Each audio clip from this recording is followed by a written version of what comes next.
You need winners? Let the Football Insiders show you how to make money. General Manager Al DeMarco, a former sports reporter and contributor on Fox Sports, MSNBC, and Comcast Sports TV, brings over 25 years of handicapping experience to the table. CEO Steve Budin, the author of Bets, Drugs, and Rock and Roll, is the man responsible for creating the sports betting industry. Together, they are the Football Insiders, your number one source for football winners.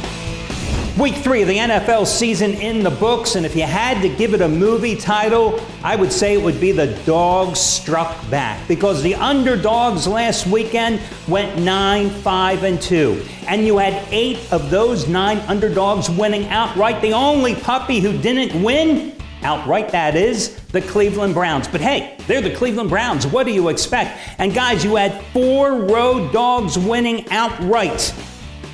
And guys, listen, when underdogs cash in at that rate, my perspective is that only 2 things are happening, and neither one of them are good from a gambling perspective. Generally, gamblers and handicappers are losing their shirts, and bookmakers are making an absolute fortune. Hi, everyone. This is the Football Insiders, the only nationally televised show the past 10 years to break down your top NFL games from a point spread perspective. I'm Al DeMarco, and joining me, as he does each and every week, Steve Budin from Miami, a former bookmaker. And Steve, you know exactly what I'm talking about. Doggies, definitely. When they are barking like they did last week, the gamblers are generally losing a fortune, because I think the natural inclination is that gamblers always gravitate toward the favorites. And why not? It's the better team, Al. I mean, that's why they're the favorite. And why wouldn't you like the better team over the team that's not as good? No, absolutely. And listen, you know, the week prior, you had 9 favorites coming in. And it's all cyclical. I mean, anybody that sits there after week number 3 saying, hey, you got to always bet the dogs, you got to always bet the dogs, you know, this week could be a totally different story. And with that in mind, let's start with the very first game.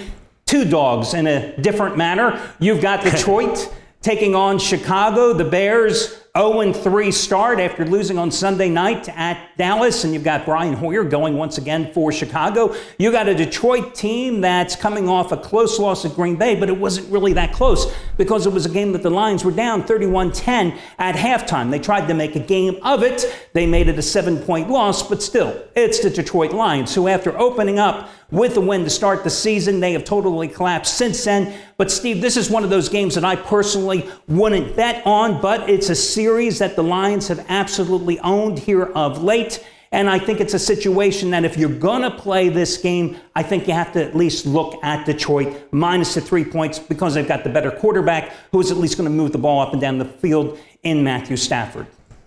Yeah, okay, with the Lions down 31-10 to the Pack last week at halftime, Al, I was wondering to myself if Matthew Stafford had any balls left at all. And you're right, he may not have gotten the W, but he did finish strong. He did give his team a chance to tie. He wound up throwing for 385 yards, 3 touchdowns, 1 interception. Al, a lot of Stafford's success is due to Marvin Jones. Let's be honest, monster game last week. 6 catches, 205 yards, 2 touchdowns. And let me tell you how this Lions teams work, Al. It takes them about 3 games to realize that they've got no business whatsoever running the football. Now we're going to see them passing on every down, spreading the field. It's going to be catch me if you can. And this is a Chicago team that doesn't have the defense to stop them. The Bears defense allowing close to 28 points per game, 27th in the league. Not much better on offense if you ask me. Give me the Lions here minus the points. Well, you know, last week against Dallas, that defense for Chicago allowed 447 yards, 199 on the ground. But the problem with the Lions is when they lost Amir Abdullah, who's probably going to be out for the season, poof, there goes their ground game. So it is Matthew Stafford constantly dropping back, constantly throwing the ball. So the one way the Lions could attack that suspect Bears defense is on the ground, but I don't think they're going to have the artillery to do so. The one thing I will say, though, Bears 1-8 straight up and against the spread so far since John Fox took over that team playing at home. And of course, Detroit swept the season series a year ago. So if you're going to play it, I would say go with Detroit. But again, to me, this is one of those who cares game of the week selections. Next one, certainly a better game. You've got Houston laying the points at home against Tennessee. A better game only from this perspective. You've got Houston with the extra rest after being embarrassed in that Thursday night game at New England last week, getting shut out 27-0. Now, I rode the Texans in week number 1, using them as a free play, used them as my best bet in week number 2 at home when they took care of business defensively against Kansas City. I think this is a great spot. Under a touchdown, you could get me to lay 10 points in this spot, and I would still take the Houston Texans against a Tennessee team that simply has not been able to get it going offensively this season.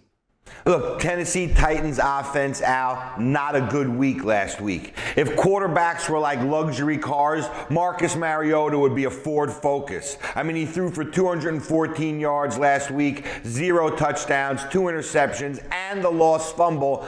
Look, the one thing he is, Al, is consistent. I mean, he's thrown for less than 300 yards every single game this season. He's got 4 touchdowns. He's got 4 interceptions. Bravo. Garbage. Houston, on the other hand, they come in humbled, Al. They come in humbled by a New England team that bitch slapped them in front of the whole country last week. Al, listen to me. They got bitch slapped last week like Pookie the Pimp on Pimps Up and Hose Down. It was bad. But I tell you the truth, I really like them here in this spot. I think we're getting the value in the point spread. Under a touchdown, they are much more than 6.5 better than this Tennessee team.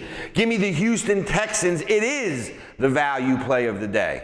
And just in case you missed it, Steve said that Houston got bitch slapped. I just want to make sure in case you didn't hear it the first 3 times. But hey, I'm with you. You don't have to convince me. Listen, Houston 13-4 ATS run as a favorite. You've got the number 1 pass defense. That is the Texans through the first 3 games. You've got a Tennessee team that hasn't scored more than 16 points through the first 3 games in any single contest. You've got a Texans defense with J.J. Watt that has 10 sacks. That's the second most in the NFL so far this season. And you got a Tennessee team that's on a 9-29-3 ATS skid. A Tennessee team that's 8-23-3 in terms of its ATS numbers as an underdog. Those are money-losing propositions. And people say, well, hey, any given week, a team can turn those numbers around. Those are long-time dog numbers and not the type of dog numbers that we were talking about at the top of the show. Those are just bad numbers. Sometimes dogs are dogs with fleas, and that's what the Tennessee Titans are. Here's another interesting game. You got a Baltimore team that is 3.5 at home against Oakland. And everybody's saying, hey, Ravens are off to a 3-0 start. They beat the Bills by 6 at home. They beat the Browns by 5. They beat the Jaguars by 2. Those 2 wins coming on the road. And those 3 teams have a combined 1 win so far this season. So I don't know what to make of the Ravens. They are certainly a better team than last year, but I don't know if that really says that much. And you've got an Oakland Raiders team that's 2-0 on the road, and they lost at home to the Atlanta Falcons. Go figure. Look, the Oakland Raiders scored 17 points against Tennessee last week. Big deal. And as far as the Ravens go, to me, Al, Joe Flacco, he should get drug tested. He's now thrown just 3 touchdowns, 4 interceptions through 3 games. I mean, say it ain't so, Joe, but quite frankly, he stinks. He may be 3-0, but 19 points a game, Al, it's not going to cut it. You see where I'm going here? I'm going under the posted total. 2 teams here, Al, they remind me of my poor friend Fat Freddy from high school. Nice guy, but when it came to picking up the chicks, he couldn't score. Well, neither can these 2 teams, Al. It's my Fat Freddy rule in effect. Give me the under here. It's going to be a low-scoring affair. Okay, let me just throw this in here, just in case anybody's interested. Oakland comes in here last in pass defense. They're allowing opposing quarterbacks to complete 65.1% of their passes. They only have 3 quarterback sacks in 3 games, but 2 of the guys they have faced, Matt Ryan and Drew Brees, the other guy, Marcus Mariota, so they have certainly faced some good pass offenses, at least in 2 of their games. This is a tough game. I got to be honest with you. I don't like the side. I can see where you're going with the total, the under in this game. But if I didn't like Detroit-Chicago, I can tell you I certainly don't like this Baltimore-Oakland game one bit. Now, next game, I love this one. Denver, -3 at Tampa Bay. Last week on this show, I said that Denver was going to be tested. They were going to go into Cincinnati, and they were going to lose. I also said Pittsburgh was going to take care of business at Philadelphia. So what the hell did I know last week? Absolutely nothing, because it was one of those weeks that I was absolutely wrong. This week, I learned my lesson because my best bet last Sunday happened to be the Tampa Bay Buccaneers. Fool me once, you know the rest of that story. I love Denver. Denver showed me something last week. They showed me not only could they win with their defense, but listen, not only could they win offensively by running the ball with Anderson, but Trevor Siemian, very impressive. 4 touchdown passes, including 2 in the fourth quarter to rally his team for the road win at Cincinnati. And this team now taking on a Tampa Bay squad that has shown me nothing defensively, no pass rush, unable to stop teams from running the ball. So I think Anderson this week gets the ground game going once again for the Broncos. And I like Denver in this spot to improve to 4-0. Look, let me keep it short and simple, because everything you said I agree with. Denver more balanced on offense than ever before. Balance of running, passing, they're doing everything. But Al, it's all about the Denver defense. The Denver defense means business. Jameis Winston, this Denver defense is about to treat you like a love scene from Oz. So just sit back and take it, my friend, because there's nothing you can do about it. Meanwhile, the Bucs defense, they've laid down for more NFL teams than Kim Kardashian. They gave up 24, and that was their best game. Then they gave up 40 and 37. Look, this one is not going to be close. It's all Broncos minus the points at home. I agree with you 100%, Al. You know, people are watching this probably on YouTube, and first they're going to go back and go, what did he say about Oz?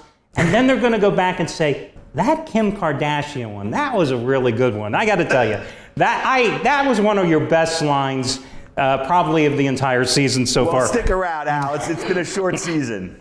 Hey, listen, the Denver defense, number 4 in pass defense through 3 games, and they already have 12 sacks. And the one thing about Jameis Winston, you know, against bad defenses, he has certainly excelled with the 4 touchdown passes against Atlanta in week 1, 4 touchdown passes last week against the LA Rams in a shootout.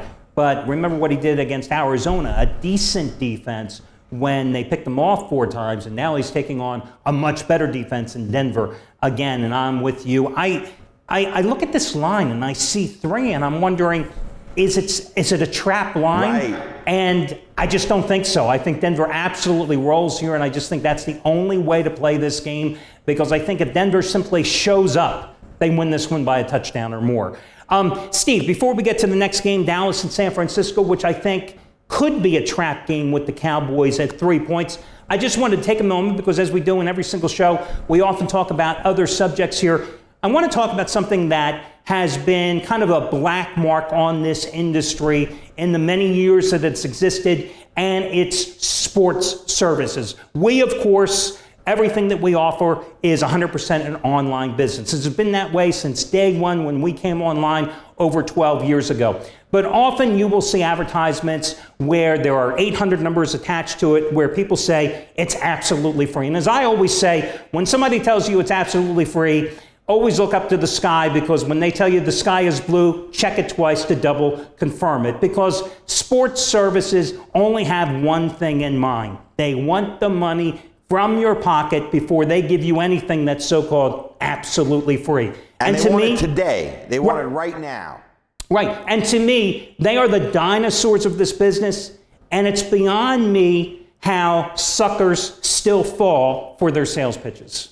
It's true. I mean, we're in a business ourselves that was bred from this, but I would remind everybody that even magic mushrooms come from cow shit. Look, at the end of the day, if you've got somebody trying to get your money on the first call, you've never had a play from them, you don't know them, you don't know what they're about, you know that's a scam right away. Absolutely. And it amazes me that also that people out there believe that by paying more, they're actually getting better picks. Right. When you go to our websites, you see picks that can be had for as cheap as $7.77. And yet there are people out there, gamblers out there, that really believe that by paying $250, $500, thousands of dollars, that they're getting better selections.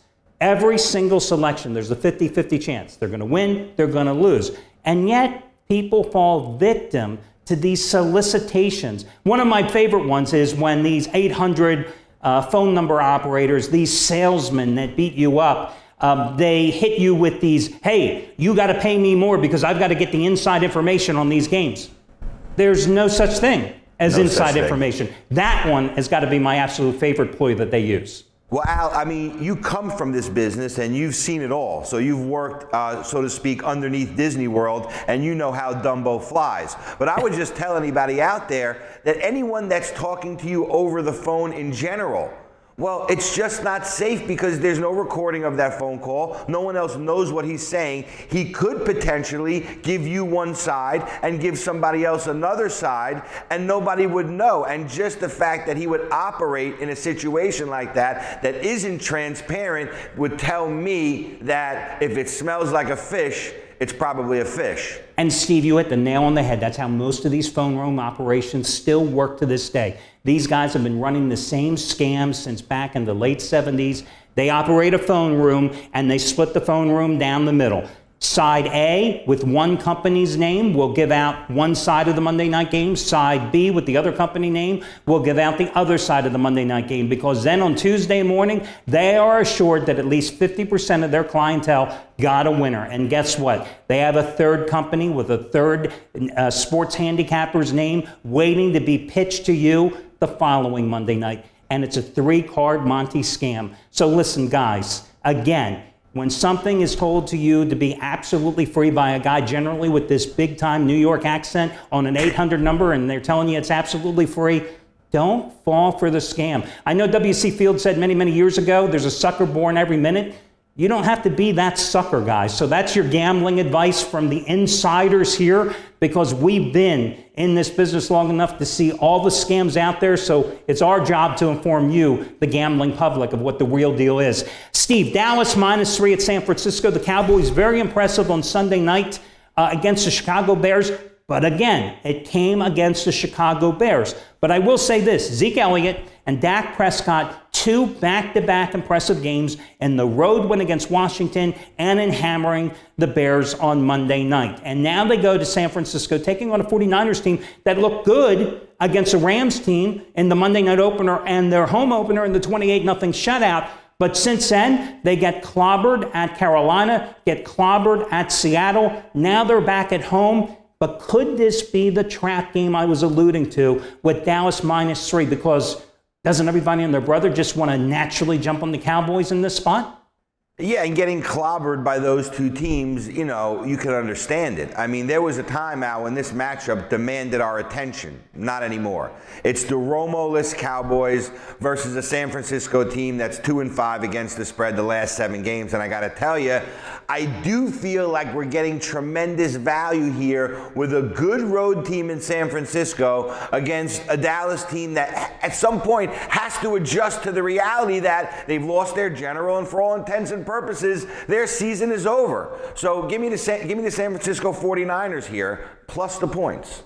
And I tend to believe that you're on the right track here. And one thing, if you notice in the second half of the Sunday night game, when the Bears went up-tempo, you have a Dallas team that's very thin defensively, especially along that front line. The Cowboys were winded. What is Chip Kelly going to do? What Chip Kelly always does. He goes up-tempo. And by virtue of being the former Eagles coach, he's very familiar with the Dallas Cowboys schemes, their defensive personnel, and the 49ers are going to play up-tempo. And they could have the Cowboys defense on its heels. To me, this is the ultimate trap game on the board. You either stay away or, like Steve said, I think you go ahead and take San Francisco. And this could be one of those doggies that wins the game outright. Next game, Arizona against Los Angeles.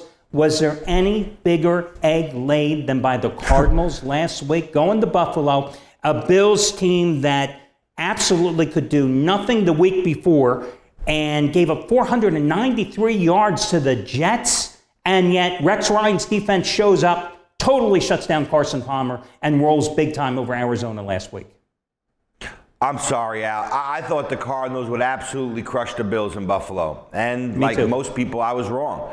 I mean, it happens at least once a day, but sometimes I'm going to be wrong. But I'm not going to compound that mistake by thinking that they won't come back here and regroup and hit this Los Angeles team like a piñata at a Mexican bar mitzvah. Al, I don't know who that team was in Buffalo last week, but I would be shocked, absolutely shocked, if they don't bounce back here big and crush this LA team. Give me Arizona here. They got one more chance before I put them on the pay no mind list.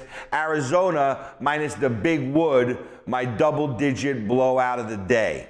I have to agree with you here. Listen, they stunk up the joint in week number 1, falling down 10-0 early against New England. Drew all the criticism from their general manager after that. Showed up in week number 2, totally took care of business, hammered Tampa Bay. This LA Rams team, okay, they showed up last week against Tampa Bay. Played well on the road. It was Tampa Bay. Now they're coming into town. Arizona's got to show up for this game to even their record. Everybody thought this was a Super Bowl contender. They're 1-2, must-win situation. You're getting line value here because if they had won at Buffalo, no doubt this would be 10.5. 8 points, it's a bargain. You got to go with Arizona if you're going to play this game. And also, this is a great game from my perspective to look at a possible teaser here. 2 teams, 6-point teaser. You're taking Arizona down to 2. Anything under a field goal when you can take a team at home in a 2-team, 6-point teaser, it's a great opportunity, and Arizona certainly fits the bill. Last game, Pittsburgh against Kansas City. So I was a little wrong with the Steelers last week here on the show, saying that they would take care of business in Philadelphia. This is a pretty interesting game. I mean, the Steelers had a lot of their flaws exposed by the rookie Carson Wentz last week at Philly. One of them, a defense that was suspect last year in the secondary, but those flaws were covered by a strong pass rush that produced 46 sacks a year ago. Well, the secondary still has problems covering anybody, and the Eagles have no good wide receivers. Through 3 games, Steelers just 1 sack. Now, you know Kansas City and Alex Smith, they're going to attack that secondary. And Smith, much like Carson Wentz, has that mobility in the backfield. And Kansas City certainly playing with a little confidence after the home win last week. But their only road game, they were handled defensively by the Houston Texans. Interesting price, 5.5. Not a number that you normally see in the NFL. It makes me lean a little toward Kansas City, but this is a really tough game to handicap because I don't know what we're going to get from Pittsburgh here. Well, I understand the lean towards Kansas City, but I said it last week, and I'll say it again. That Jet team that they beat last week, they're a fake, they're a phony, and they're a fraud. The Chiefs beating them means absolutely nothing. I said on the show last week, they beat them, and they did easily. The Steelers, awful last week, but that was on the road, and now like P. Diddy, they're coming home, and I believe Big Ben will bounce back here in front of the home crowd. In fact, I look for scoring from both sides here, Al. This game is going way over the posted total. Chiefs know they cannot run against the Steelers, so they have no choice but to keep it in the air. That all translates to high scoring. So give me the over 47 and a hooker. Well, listen, Kansas City's pass rush is non-existent because their top pass rusher, Holman, I think is his name, Justin Holman, he's out till November because he's still recovering from knee surgery. I do remember week number 1, Phillip Rivers absolutely carved up this Kansas City pass defense playing at Arrowhead. So Roethlisberger, who had that great game in the Monday night debut at Washington, 3 touchdown passes, you know, he was so-so against Cincinnati in the rain and the mud, 3 touchdown passes, 2 interceptions, had a miserable game, couldn't find anybody, and his pass protection constantly broke down against Philadelphia. I can certainly see him having a big game here. I think the difference to me in this game is they get the running back, Le'Veon Bell, back here after serving the 3-game suspension. So although it's a strange number, although I said initially leaning toward Kansas City, listen, this is a game that I was so wrong with Pittsburgh last week. I'm a little gun shy. I can't play it. It's also one of my favorite teams, the Steelers. So if I had to flip a coin, you put a gun to my head, I'd probably say, although I lean a little toward Kansas City, if you made me put money on it, I'd still probably go ahead and bet the Steelers. But again, 5.5, what a strange number. But I wouldn't be surprised to see the Pittsburgh Steelers win this 31-14 or something like that. Listen, that concludes this week's show. As I said, each and every week we break down the top games from a point spread perspective. You can also catch my daily video report right here on the sites. For Steve Budin, this is Al DeMarco, and we'll catch you next week right here on the Football Insiders.